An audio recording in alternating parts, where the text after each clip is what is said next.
Hi అండి, అందరికీ నమస్కారం అండి. ఈరోజు సామదుంపల పులుసు చేస్తున్నానండి. ఒకసారి వీడియో కూడా చేసి పెడతామని చెప్పి చేస్తున్నానండి. చేసే ప్రాసెస్ చూపిస్తానండి. నేను చేసే పద్ధతి చూపిస్తానండి. రండి. ఆయిల్ పెట్టానండి. ఆయిల్ కాగేలోపు మీకు ఏమేమి కావాలో చూడండి. నేను చేసుకున్న పద్ధతి సామదుంపలు ఉడకబెట్టి, అది అందరికీ తెలుసండి, అందుకని చెప్పేసి నేను చూపించలేదు ప్రాసెస్. ఉడకబెట్టి తొక్కు తీసి పెట్టుకున్నానండి. అన్నీ ఒకే సైజు తీసుకున్నామండి. నేనైతే కనుక ఇవి ఒక అరకిలో అండి. అరకిలో తీసుకున్నాను. అరకిలోకి 2 ఉల్లిపాయలు కట్ చేసుకున్నానండి. ఇవి 2 ఉల్లిపాయలు, పచ్చిమిరపకాయలు 4 పచ్చిమిరపకాయలు అండి, ఒక టమోటా అండి, చింతపండు గుజ్జు నిమ్మకాయ సైజు అంతా తీసుకున్నానండి. నేను పెద్ద నిమ్మకాయ సైజు అంతా ఒక గుజ్జు తీసి పెట్టుకున్నాను. ఆవాలు, ఎండుమిరపకాయ, మెంతులండి, దానికి కావాల్సింది కరివేపాకు అండి. తర్వాత ఉప్పు కారాలు చూపిస్తానండి. నేను ఆయిల్ కాగిందండి. మెంతులు, ఆవాలు, ఎండుమిరపకాయ వేస్తున్నానండి. నేను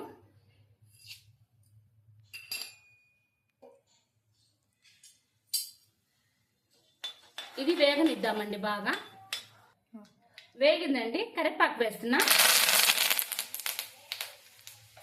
ఉల్లిపాయలండి,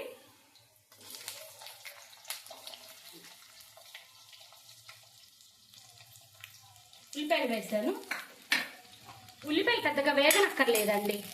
లైట్గా పచ్చి వాసన పోతే సరిపోతుంది. అంత పెద్దగా వేగనక్కర్లేదు ఉల్లిపాయలు. నేను పచ్చిమిరపకాయలు ఇట్లా చుంచి వేస్తున్నానండి. టేస్ట్ బాగుంటుందండి పచ్చిమిరపకాయ వేస్తే.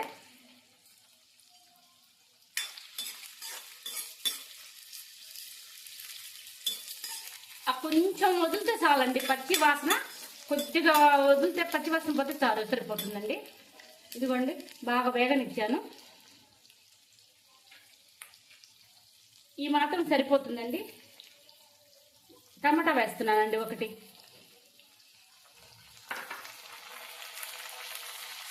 ఇది టేస్ట్ మాత్రం చాలా బాగుంటుందండి. సామదుంపల పులుసు బాగా మన కోడిగుడ్డు పులుసు లాగా అట్లా అనిపిస్తుందండి. చాలా టేస్టీగా బాగుంటుంది. టమాటా కొంచెం మగ్గనిద్దామండి. ఈ లోపు దాంట్లో ఉప్పు కారాలు అన్నీ వేసుకుందామండి. మనం రుచికి తగ్గట్టు ఉప్పు అండి. కొంచెం పులుపు పడింది కాబట్టి కొంచెం ఉప్పు కారాలు చూసుకొని వేసుకోండి. తినేదాన్ని బట్టి వేసేసుకోండి. పసుపు,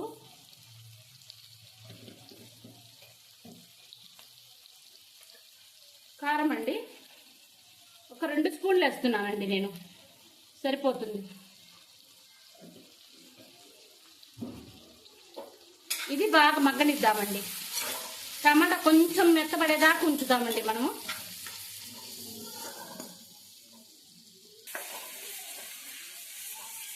ఇదిగోండి, బాగా టమాటా మగ్గిపోయిందండి. తర్వాత సామదుంపలు వేస్తున్నానండి. నేను 1 నిమిషం అండి బాగా నూనెతో మగ్గనిద్దాము.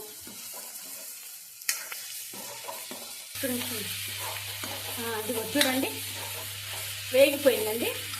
నేను ఒక నిమ్మకాయ సైజ్ అంతా చింతపండు నానబెట్టి గుజ్జు తీసుకున్నానండి. అది పోసేసుకుంటున్నాను. పులుపు కూడా కొందరు బాగా పుల్లగా తింటారండి, కొందరు పులుపు తక్కువ తింటారండి. అందులో మా ఇంట్లో మేము మాత్రం పులుపు తక్కువ తింటామండి. చాలా తక్కువ తింటాం పులుపు. ఎందుకంటే ఆల్రెడీ ఒక టమోటా వేసాం మనము. ఆ తర్వాత చింతపండు ఒక నిమ్మకాయ సైజ్ అంత చింతపండు సరిపోతుందండి. అదిగో చూడండి, కొద్దిగా మగ్గనిచ్చేసి నీళ్ళు వాటర్ పోసేద్దామండి మనం. ఉప్పు కారాలు, పచ్చిమిరపకాయ వేసాను, ఎండుమిరపకాయ వేసాను, అందుకని చెప్పేసి 2 స్పూన్లు వేసానండి. నాకు కరెక్ట్గా ప్రాసెస్ నాకు సరిపోతుందండి. ఇది ఇంకా వాటర్ పోస్తున్నానండి నేను. ఇంకా ఉడకనిద్దామండి, మూత పెట్టేద్దాం. ఉప్పు కారాలు టేస్ట్ని బట్టి చూసుకోండి మీరు. నాకైతే అన్నీ సరిపోయాయండి. ఇంక మూత పెట్టేస్తానండి. ఇంకా ఆఫ్ చేస్తున్నా. ఇదిగోండి, బెల్లం ముక్క వేస్తున్నాను చూడండి. ఈ కొంచెం వేసుకుంటే చాలండి. కొందరైతే వేసుకుంటారు, కొందరు వేసుకోరండి. నేనైతే కంపల్సరీగా వేస్తానండి. ఇది వేయడం వల్ల మంచి రుచి ఉంటుందండి, టేస్ట్ బాగుంటుంది. మరి చింతపండు పుల్లగా లేకుండా బాగా టేస్ట్ ఉంటుంది. ఈ ముక్క వేస్తే సరిపోతుందండి. ఇది బాగా ఉడకనిద్దామండి. దగ్గరికి రానికి మనకి పులుసు చిక్కపడాలండి. పులుసు చిక్కబడితే ఆల్రెడీ ఉడకబెట్టినవి బంగాళదుంపలే, సామదుంపలే కాబట్టి అండి. సైజు కూడా ఒకే సైజ్ అండి సామదుంపలు. ఒక టమాటా వేసాను. చాలా టేస్ట్గా అయితే బాగా వచ్చిందండి. ఈ టేస్ట్ ఇప్పుడు చూసుకోండి, ఉప్పు కారాలన్నీ చూసుకోండి మీరు. టేస్ట్ మాత్రం సూపర్గా ఉందండి. ఇంకా ఒక్క 5 నిమిషాలు ఉడకనిచ్చి ఆఫ్ చేద్దామండి, అంతే. మొత్తం ప్రాసెస్ అయితే సింపుల్గా ఈజీగా అయిపోద్దండి. ఉడకబెట్టి పెట్టుకున్నామంటే మనం గినక ఎంతసేపు అండి, అరగంట కూడా పట్టదండి కర్రీ చేయడం. పావు గంటలో కర్రీ అయిపోతుందండి అన్ని రెడీ చేసి పెట్టుకుంటే. ఒక 5 నిమిషాలు ఉంచేసి ఆఫ్ చేద్దామండి.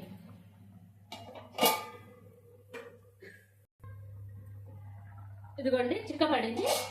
నేను చెప్పిన 5 నిమిషాలు బాగా నీట్గా వచ్చేసింది చూడండి. స్టవ్ ఆఫ్ చేస్తున్నానండి నేను. బౌలుకు తీసుకున్న తర్వాత కొత్తిమీర వేసుకుందామండి. కొద్దిగా చల్లారనిచ్చి బౌలుకు తీసుకుందామండి.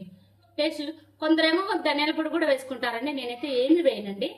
ధనియాల పొడి లేకుండానే టేస్ట్ మంచి రుచితో ఉంటుందండి ఇది. ఒక్కసారి నేను చేసే పద్ధతి ట్రై చేయండి. కొద్దిగా చల్లారినాక బౌలుకు తీసుకొని కొత్తిమీర వేసుకుందామండి.